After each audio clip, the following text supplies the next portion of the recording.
ایک مرتبہ ایک عورت حضرت عائشہ رضی اللہ عنہ سے ملنے آئی۔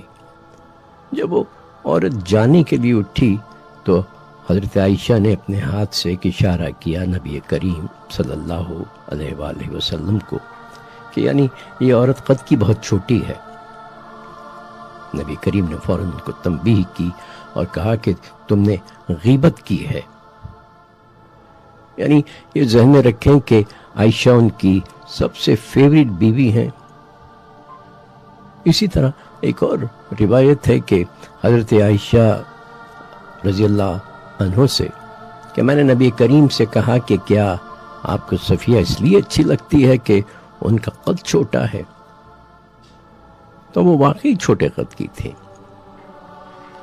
اور اگر ہم یہ ذہن میں رکھیں کہ حضرت عائشہ کے والد یعنی حضرت ابوبکر صدیق کے بارے میں کہا جاتا ہے کہ وہ کافی دراز قد تھے، تو ہو سکتا ہے کہ حضرت عائشہ کا قد دراز ہو۔ بہرحال آپ صلی اللہ علیہ وآلہ وسلم نے فرمایا، عائشہ تم نے ایک ایسا لفظ کہا ہے جو اتنا زہریلا ہے کہ اگر اسے سمندر میں ملا دیا جائے تو تمام سمندر زہر سے بھر جائے۔